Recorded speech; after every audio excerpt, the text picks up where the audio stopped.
പക്ഷേ ചലച്ചിത്ര കോൺക്ലേവിൽ സീനിയർ സംവിധായകൻ അടൂർ ഗോപാലകൃഷ്ണൻ, അദ്ദേഹം തന്നെയായിരുന്നു ആ ചടങ്ങിലെ വിശിഷ്ടാതിഥി. അദ്ദേഹം പറയുന്നു, പട്ടികജാതി പട്ടികവർഗ വിഭാഗത്തിൽപ്പെടുന്നവർക്ക് സിനിമാ നിർമ്മാണത്തിനായിട്ട് തുക അനുവദിക്കുന്നതിന് മുൻപ് ഇവർ കൃത്യമായ പരിശീലനം കിട്ടിയവരാണോ, ഈ തുക കൃത്യമായി തന്നെ ചിലവഴിക്കുന്നുണ്ടോ എന്ന് ഉറപ്പുവരുത്തണം എന്നുള്ളതാണ് അടൂർ ഗോപാലകൃഷ്ണൻ്റെ വാദം. ആ വേദിയിൽ തന്നെ അദ്ദേഹത്തെ എതിർത്തുകൊണ്ട് പുഷ്പവതി എന്ന് പറയുന്ന ഗായിക രംഗത്ത് വരികയും ചെയ്തു. വലിയ വിവാദമായി. അടൂർ ഗോപാലകൃഷ്ണൻ ആ ആരോപണത്തിൽ അല്ലെങ്കിൽ ആ തൻ്റെ പ്രസ്താവനയിൽ ഉറച്ചു നിൽക്കുന്നു. അദ്ദേഹം പറയുന്ന ചില ന്യായം, ഇത്തരത്തിൽ പണം വാങ്ങിക്കൊണ്ട് പോകുന്നത്, അതായത് കൃത്യമായ സംവിധാന പാഠവുമോ സിനിമാ സംബന്ധമായ അറിവോ ഇല്ലാതെ ഇത്രയും ഏതാണ്ട് 1.5 കോടി രൂപയോളമാണ് പട്ടികജാതി വികസന വകുപ്പ് അനുവദിക്കുന്നതെന്ന് പറയും. അപ്പോൾ ഈ പണം വാങ്ങിയിട്ട് ഇത് ചെലവഴിച്ച് കഴിഞ്ഞാൽ അത് സിനിമ ആകില്ല, വേറെ മറ്റൊക്കെ ആകും. അദ്ദേഹം ഒരു ഉദാഹരണവും പറയുന്നു. ഒരു ഛായാഗ്രാഹകൻ MJ രാധാകൃഷ്ണൻ, അങ്ങനെ എന്താണോ പേര്, അദ്ദേഹമാണത്ര ഈ പുതുമുഖ ഈ നിലയിൽ സിനിമ എടുക്കാൻ വന്ന പലർക്കും സിനിമ സംവിധാനം ചെയ്ത് കൊടുത്ത ഒരു ക്യാമറമാനാണെന്നും പറയുന്നു. അപ്പോൾ അടൂർ ഗോപാലകൃഷ്ണൻ പറഞ്ഞതിൽ ചില കാര്യങ്ങളില്ലാതില്ലേ? തീർച്ചയായിട്ടും അടൂർ, എനിക്ക് തോന്നുന്നു അദ്ദേഹത്തിന് മലയാള സിനിമയിൽ ഇപ്പോൾ ജീവിച്ചിരിക്കുന്ന ഒരുപക്ഷെ അരവിന്ദന് ശേഷമുള്ള ഈ കലാമൂല്യമുള്ള സിനിമ, അങ്ങനെ ഒരു സിനിമാ വിഭാഗം ഉണ്ടല്ലോ, പോപ്പുലർ സിനിമകളല്ല, അപ്പോൾ ജനപ്രിയ സിനിമകൾക്ക് അപ്പുറത്ത് ആഗോള നിലവാരത്തിൽ കലാമൂല്യമുള്ള സിനിമകൾ ചെയ്ത് ലോകോത്തരമായ അംഗീകാരം നേടിയ ഏറ്റവും സീനിയറായ ഒരു കലാകാരൻ എന്ന നിലയിൽ ആ കോൺക്ലേവിലെ ചീഫ് ഗസ്റ്റാണ് അദ്ദേഹം. അദ്ദേഹത്തിൻ്റെ അങ്ങനെ ഒരാൾക്ക് അങ്ങനെ ഒരു പൊതുവേദിയിൽ, ചലച്ചിത്ര അക്കാദമി സംഘടിപ്പിച്ച വളരെ വലിയ ഒരു വേദിയിൽ അദ്ദേഹത്തോട് പെരുമാറിയ രീതി, അത് പലപ്പോഴും നമ്മുടെ ആക്ടിവിസ്റ്റുകൾക്ക് അത് അറിഞ്ഞുകൂടാന്ന് എനിക്ക് തോന്നാറുണ്ട്. അവർ പറഞ്ഞ കാര്യത്തിൻ്റെ കഴമ്പിനേക്കാൾ പലപ്പോഴും അവർ വളരെ വയലൻ്റായി, ഇമോഷണലായി ഒക്കെയാണ് ഇടപെടുക. അപ്പോൾ ഒരു പൊതുവേദിയുടെ മര്യാദക്ക് നിരക്കാത്ത മട്ടിൽ, അല്ലെങ്കിൽ അവിടെ വരുന്ന ഗസ്റ്റുകൾ തീർച്ചയായിട്ടും അവർക്ക് അടൂര് പറഞ്ഞ കാര്യത്തിന് വളരെ ഷാർപ്പായും കൃത്യമായും ഒക്കെ വേണമെങ്കിൽ മറുപടി പറയാം. അപ്പോഴും അടൂരിന് ഡ്യൂ റെസ്പെക്റ്റ് കൊടുക്കണം. അപ്പോൾ അടൂരിനോട് പെരുമാറിയ രീതി ശരിയായില്ല എന്ന് അദ്ദേഹത്തിന് തോന്നിയിട്ടുണ്ടോ? തോന്നാവും, സ്വാഭാവികമാണ്. അദ്ദേഹം ഇതിൽ സീനിയറാണ്, അതിൻ്റെയൊക്കെ ഒരു മാനസികാവസ്ഥ അദ്ദേഹം നയിച്ചിട്ടുണ്ടാവും. അത് മാറ്റി നിർത്തിയാൽ അടൂർ പറഞ്ഞ കാര്യങ്ങൾ ഒട്ടേറെ വസ്തുതകളുണ്ട്. അടൂർ പറയാത്തൊരു കാര്യം കൂടി ഒരുപക്ഷെ അദ്ദേഹം പറഞ്ഞിട്ടില്ല, അദ്ദേഹം ആയിരുന്നു അത് പറയേണ്ടിയിരുന്നത് എന്നെനിക്ക് തോന്നി. എന്താ കാര്യം എന്ന് വെച്ചാൽ, ഈ കലയിലും സംസ്കാരത്തിലും സാഹിത്യത്തിലും അതിനെ പ്രൊമോട്ട് ചെയ്യുന്ന ആളുകൾക്ക് മറ്റേത് മേഖലയിൽ സംവരണം കൊടുത്താലും കലയിൽ എന്ത് സംവരണമാണ് ഒന്നാലോചിച്ച് നോക്കൂ. ഇപ്പോൾ ചലച്ചിത്ര അക്കാദമി പ്രത്യേക പ്രൊമോഷൻ പാക്കേജ് കൊടുക്കുന്നു. ആർക്ക്? സ്ത്രീകൾക്ക് വേണ്ടി പ്രത്യേക പാക്കേജ്, അല്ലെങ്കിൽ പട്ടികജാതി പട്ടികവർഗക്കാർക്ക് വേണ്ടി പ്രത്യേക പാക്കേജ്. ഇനി OBC-കാർക്ക് പാക്കേജ് ഉണ്ടോ എന്ന് അറിയില്ല, EWS ഉണ്ടോ എന്നറിയില്ല. ഞാൻ പറയുന്നത്, ജീവിതത്തിൻ്റെ മറ്റേത് മേഖലയിൽ നമ്മൾ സംവരണം കൊടുക്കുന്നത് എന്തിനാ? സംവരണം കൊടുക്കുന്നത് അവർക്ക് എല്ലാം. പക്ഷേ ഈ സംവരണം എന്ന് പറയുന്നത് തന്നെ അശാസ്ത്രീയമാണെന്ന വാദം ഇപ്പോൾ ഉയർന്നു വരുന്നത്. തീർച്ചയായിട്ടും ഉയർന്നു വന്നിട്ടുണ്ട്. അത് മെറിറ്റാണ് കൊടുക്കേണ്ടത് എന്ന വാദം വന്നിട്ടുണ്ട്. പക്ഷെ ഞാൻ പറയുന്നത് മറ്റെവിടെ വന്നാലും, മാത്രമല്ല ഈ നമ്മൾ സ്വാതന്ത്ര്യത്തിന് ശേഷമുള്ള 75 കൊല്ലത്തെ സംവരണത്തിൻ്റെ ഒരു ഗ്രാഫ് നോക്കുമ്പോൾ അത് ഈ സംവരണ വിഭാഗത്തിന് തന്നെ ഒട്ടും ഗുണം ചെയ്തിട്ടില്ല എന്ന് പറയുന്നുണ്ട്. അവരുടെ കോമ്പീറ്റൻസിയെ തകർത്തു എന്ന് പറയുന്നുണ്ട്. അവർക്ക് അമിതമായ ഈ സ്യൂഡോ സുരക്ഷ എന്ന് പറയുന്ന സാധനം ഉണ്ടല്ലോ, ഞങ്ങൾ പഠിച്ചാലും ഇല്ലെങ്കിലും ഞങ്ങൾക്ക് സംവരണമുണ്ട്, എനിക്കെന്തിനാണ് റാങ്ക്, എനിക്ക് ജസ്റ്റ് പാസ്സായ പോരെ, സംവരണം ഉണ്ടല്ലോ. അപ്പൊ ഈ സംവരണം തന്നെ ചോദ്യം ചെയ്യപ്പെടുന്ന ഒരു കാലമുണ്ട്. ഞാൻ അതിന്റെ തീർച്ചയായിട്ടും ഈ ഉന്നത ശ്രേണിയിൽപ്പെട്ട അവർ ഈ സംവരണം ഇല്ലാത്തതിന്റെ പേരിൽ അവസരങ്ങൾ നിഷേധിക്കപ്പെടുന്ന സാഹചര്യമുണ്ട്. തീർച്ചയായിട്ടും ഉണ്ട്. ഈ രണ്ടാമത്തെ ഒരു കാര്യം ആലോചിച്ച് നോക്കൂ. ഇപ്പോ കലയോടൊപ്പം ചർച്ച ചെയ്യേണ്ട ഒന്നാണല്ലോ ശാസ്ത്രം. ഞാൻ ഈയിടെയായിട്ട് ISROയിൽ ഒരു വലിയ സയന്റിസ്റ്റിന്റെ ഒരു ജീവചരിത്രം കഴിഞ്ഞ ദിവസം പ്രകാശനം ചെയ്ത ചടങ്ങിൽ ഞാൻ ഉണ്ടായിരുന്നു. ഞാൻ നോക്കുമ്പോൾ ISRO ഉൾപ്പെടെയുള്ള നമ്മുടെ ശാസ്ത്ര സാങ്കേതിക സ്ഥാപനങ്ങളിൽ സംവരണം ഉണ്ടോ? അത് പാടില്ല എന്ന് നമ്മൾ പറയേണ്ടത്. അവിടുത്തെ ക്രൈറ്റീരിയ വേറെയല്ലേ? അപ്പൊ അദ്ദേഹം ഇപ്പൊ ചെയ്തുകൊണ്ടിരിക്കുന്നത് ISROയിൽ നിന്ന് റിട്ടയർ ചെയ്തതിനു ശേഷം എവിടെയൊക്കെ പ്രതിഭയുള്ള കുട്ടികളുണ്ടോ അവരെയൊക്കെ കണ്ടെത്തിയിട്ട് ഇത്തരം സ്ഥാപനങ്ങളിൽ എത്തിക്കുകയാണ്. നമ്മുടെ അതല്ലേ പ്രധാനപ്പെട്ട പണി. സ്കില്ല്, പ്രതിഭ ഉണ്ടോ എന്നല്ല അന്വേഷിക്കേണ്ടത്, ടാലന്റ് ഉണ്ടോ എന്നല്ല അന്വേഷിക്കേണ്ടത്.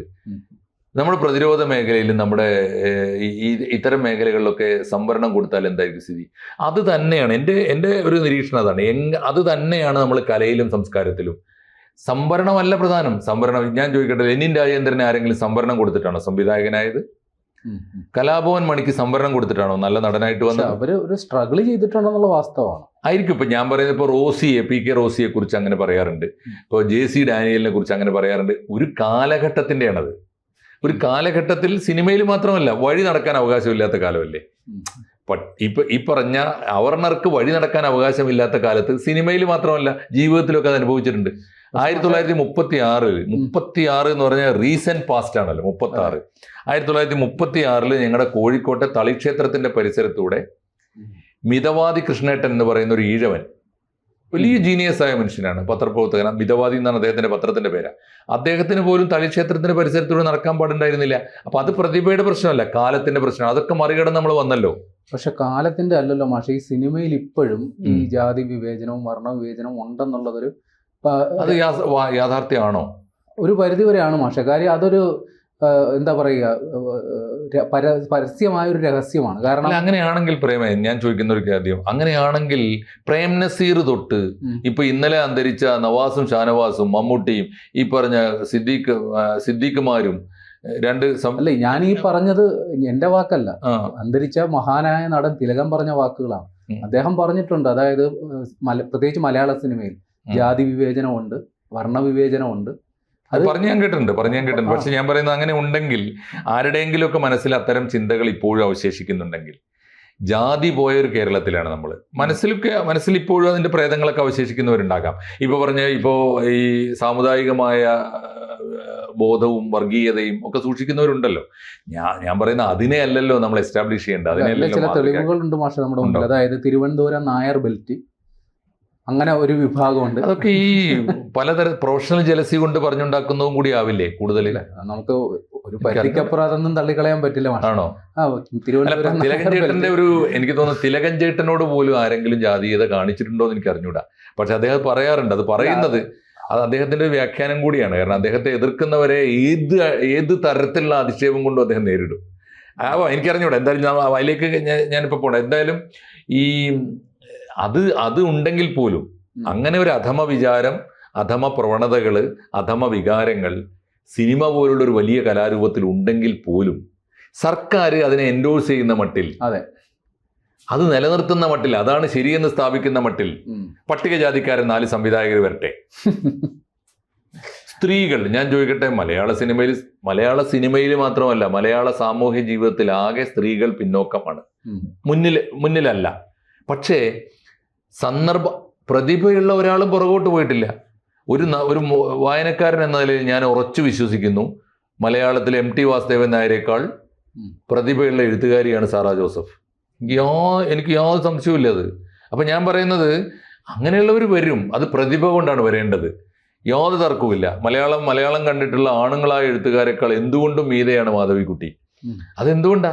പ്രതിഭ കൊണ്ട് വരുന്നതാണ്. ആരെങ്കിലും സംവരണം കൊടുത്തിട്ടാണോ? അല്ലല്ലോ. അപ്പം ഞാൻ പറഞ്ഞത്, ഇത് ഗവൺമെന്റ് എൻഡോഴ്സ് ചെയ്യുക, പട്ടികജാതിക്കാർക്ക് വേണ്ടി സംവരണം, അതിനുവേണ്ടി ഒരു എമൗണ്ട്, സ്ത്രീകൾക്ക് വേണ്ടി പ്രത്യേക എമൗണ്ട്. ഇനി പ്രതിഭയില്ലാത്ത സ്ത്രീകൾ വന്നാൽ നിൽക്കുമോ? നീ കണ്ടോന്നറിയാം, MTയുടെ 10 സിനിമകൾ, 10 കഥകൾ മോള് സിനിമയാക്കിയല്ലോ. അശ്വതി എന്നല്ല അവർ പേര്, അല്ലേ? അവർ സിനിമയാക്കിയല്ലോ. കാണാൻ കൊള്ളുമോ? ഒന്ന് കണ്ടു നോക്കൂ. MTയുടെ പേര് കൂടി ചീത്തയാക്കി എന്നല്ലാതെ അവരെന്താ ചെയ്തത്? അപ്പോൾ പ്രതിഭയില്ലാത്തവർ സ്ത്രീ ആയതുകൊണ്ട് നിലനിൽക്കൂല. അപ്പോൾ പ്രതിഭ ഒരു പ്രധാനപ്പെട്ട ഘടകം. ഒന്ന്, നമ്പർ 1. രണ്ടാമത്തെ കാര്യം അദ്ദേഹം പറഞ്ഞ വളരെ പ്രധാനപ്പെട്ട കാര്യമല്ലേ, ഒരു പട്ടികജാതിക്കാരന് അല്ലെങ്കിൽ ഒരു സ്ത്രീക്ക് സിനിമ എടുക്കാനുള്ള ഒരു ഇൻസെൻറ്റീവ് എന്ന നിലയിൽ നമ്മൾ കൊടുക്കുന്നത്, ആദ്യം കൊടുക്കുമ്പോൾ 1.5 കോടിയാണ് കൊടുക്കുന്നത്. ആവശ്യമുണ്ടോ? ആദ്യഘട്ടത്തിൽ ഇപ്പോൾ മലയാള സിനിമയുടെ ചെലവ് കുറച്ച് കൊണ്ടുവരികയാണ്. ഇപ്പോൾ സന്തോഷ് പണ്ഡിറ്റ് മാത്രമല്ല, സാധാരണക്കാർ തന്നെ മിനിമം ബജറ്റിൽ സിനിമ എടുത്തുകൊണ്ടിരിക്കുകയാണ്. അങ്ങനെ ഒരു കാലത്ത് ഇദ്ദേഹം ചോദിച്ചൊരു ചോദ്യം ന്യായമല്ലേ? 1.5 കോടി 3 പേർക്ക് കൊടുത്തൂടെ? മിനിമം 3 പേർക്ക് കൊടുത്തൂടെ? 50 ലക്ഷം വീതം. അതൊക്കെ ന്യായമായ ചോദ്യം. ഇപ്പോൾ ഈ അടൂർ ഗോപാലകൃഷ്ണൻ ഉന്നയിച്ച മൗലികമായ ചില ചോദ്യങ്ങൾ ഇതിൻ്റെ ഇടയിൽ അഡ്രസ്സ് ചെയ്യപ്പെടാതെ പോയി. നമ്മളെ ദളിത് മൗലികവാദികൾ എല്ലാവരും കൂടി, ഫെമിനിസ്റ്റുകളും ആ കൂട്ടത്തിൽ എല്ലാവരും കൂടി ചേർന്നിട്ട് അടൂരിനോടുള്ള മുഴുവൻ പകയും, കാലം വരെ അദ്ദേഹത്തിന് കിട്ടിയ സ്റ്റേച്ചർ ഉണ്ടല്ലോ, അംഗീകാരം ഉണ്ടല്ലോ, അത് മുഴുവനും കൂടി ഇപ്പോൾ അങ്ങനെ തകർത്ത് കളയാം എന്ന രീതിയിലാണ് ഇറങ്ങി തിരിച്ചിരിക്കുന്നത്. ആ ഒരു വികാരം ശരിയാണെന്ന് എനിക്ക് തോന്നുന്നില്ല. അടൂർ പറഞ്ഞതിൻ്റെ മെറിറ്റ് കൂടി പരിശോധിക്കണം. വളരെ പ്രധാനപ്പെട്ട കാര്യമാണ്. ഒപ്പം ഇപ്പോൾ പ്രേംലാൽ പറഞ്ഞ പോലെ മലയാള സിനിമയിൽ മോശപ്പെട്ട പ്രവണതകൾ, മനുഷ്യവിരുദ്ധമായ പ്രവണതകൾ, നവോത്ഥാന വിരുദ്ധമായ പ്രവണതകൾ കേരളത്തിൻ്റെ ഒരു പൊതു സംസ്കാരത്തിൻ്റെ മാന്യതയ്ക്ക് ചേരാത്ത പ്രവണതകൾ, ജാതീയത ഉൾപ്പെടെയുള്ള പ്രവണതകൾ ഉണ്ടെങ്കിൽ അത് വേറെ പരിശോധിക്കേണ്ടതാണ്. സ്ത്രീ വിരുദ്ധമായ പ്രവണതകൾ ഉണ്ട് എന്നാണല്ലോ ഹേമ കമ്മീഷൻ അതേ റിപ്പോർട്ട് പറഞ്ഞത്. അതേ ഉള്ളൂല്ലോ. തീർച്ചയായിട്ടും അത്തരം കാര്യങ്ങളൊക്കെ. പക്ഷേ ഇതൊന്നും ശരിവെക്കുന്ന മട്ടിലുള്ള സർക്കാരിൻ്റെ ചലച്ചിത്ര അക്കാദമി അതിൻ്റെ സ്കീം ഉണ്ടാക്കുമ്പോൾ കലയായിരിക്കണം മുഖ്യം, പ്രതിഭയായിരിക്കണം മുഖ്യം. തീർച്ചയായിട്ടും അത് ജാതിയും സംവരണവും ആവാൻ പാടില്ല. അത് ആണും പെണ്ണും ലിംഗവിവേചനം പോലും ആവശ്യമില്ല. ഇത് ഫലത്തിൽ എന്താ സംഭവിക്കുക ആലോചിച്ച് നോക്കൂ. ലിംഗവിവേചനം നേരിടുന്നു എന്ന് പറഞ്ഞാൽ ഒരു ഭാഗത്ത് നമ്മൾ ആക്ഷേപിക്കുക, അപ്പുറത്ത് ലിംഗവിവേചനത്തിൻ്റെ അടിസ്ഥാനത്തിൽ നമ്മൾ ഫണ്ട് കൊടുക്കുക. അത് ഒരു ശരിയല്ലാത്ത പ്രവണതയാണ് എന്ന് വേണം കരുതാൻ. അടൂരിൻ്റെ രീതിയും അടൂരിൻ്റെ ഒരു വികാരമൊക്കെ തീർച്ചയായിട്ടും അതിനോടൊക്കെ നമുക്ക് വേണമെങ്കിൽ സംവദിക്കാം. പക്ഷേ അടൂരിന് കൊടുക്കേണ്ട, അദ്ദേഹത്തിൻ്റെ സംഭാവനകൾ കൊടുക്കേണ്ട ഡ്യൂ റെസ്പെക്ട് കൊടുക്കണം. അദ്ദേഹം പറഞ്ഞ വാക്കുകളിൽ കാര്യമുണ്ടോ എന്ന് സൂക്ഷ്മമായിട്ട് പരിശോധിക്കണം. മാത്രമല്ല അടൂരിനെതിരായിട്ട് അതേ വേദിയിൽ തന്നെ നമ്മുടെ മന്ത്രി അതിന് മറുപടി പറഞ്ഞ് ഒരു പക്ഷം ചേർന്നതും ഒട്ടും ശരിയായില്ല, നമ്മുടെ സാംസ്കാരിക മന്ത്രി എന്ന് വേണം പറയാൻ. തീർച്ചയായിട്ടും അടൂര് പറഞ്ഞുകൊണ്ടിരിക്കട്ടെ. അടൂരിനെ പോലുള്ളവർ തന്നെയാണ് ഇത്തരം ഇഷ്യൂസ് ഉയർത്തേണ്ടത്. അദ്ദേഹം ഉയർത്തിയ സംവാദം മലയാള സിനിമയ്ക്ക് ഗുണം ചെയ്യണമെങ്കിൽ ഇതിൽ പക്ഷം ചേർന്ന് നിൽക്കുകയല്ല, രണ്ടു പക്ഷത്തും പറഞ്ഞതിൽ ശരിയുണ്ടോ എന്ന് മെറിറ്റ് പരിശോധിക്കുകയാണ് വേണ്ടത്. പിന്നെ പ്രതിഭയുള്ള ആളുകൾക്ക് അവസരങ്ങൾ വരും. അവർ പ്രതിഭ കൊണ്ട് കഴിവ് തെളിയിക്കുകയാണ് വേണ്ടത്. അവർക്ക് മേൽവിലാസം അവരെ തേടി വരും. മലയാളത്തിൽ ഏതെങ്കിലും ഇപ്പോൾ ഒരു ജാതിയുടെ പേരിലൊന്നും അല്ലല്ലോ. അടൂരിന് ഏതെങ്കിലും ജാതി തമ്പുരാക്കന്മാരുടെ, ജാതി സംഘടനകളുടെ, ജാതി പ്രമാണിമാരുടെ പിന്തുണ കിട്ടിയിട്ടാണ് അടൂരും അരവിന്ദനും ഉണ്ടായതെന്ന് ആർക്കെങ്കിലും പറയാൻ പറ്റൂ? പക്ഷെ അത്തരം ലോബി പിൽക്കാലത്ത് രൂപപ്പെട്ട് വന്നിട്ടുണ്ടെങ്കിൽ അത് അവസാനിപ്പിക്കുകയാണ് വേണ്ടത്. അതിനെ വിമർശിക്കാം, പക്ഷെ അത് അടൂരിൻ്റെ നേരെയുള്ള വിമർശനമാകുന്നതിൽ കഴമ്പില്ല. ഓക്കെ.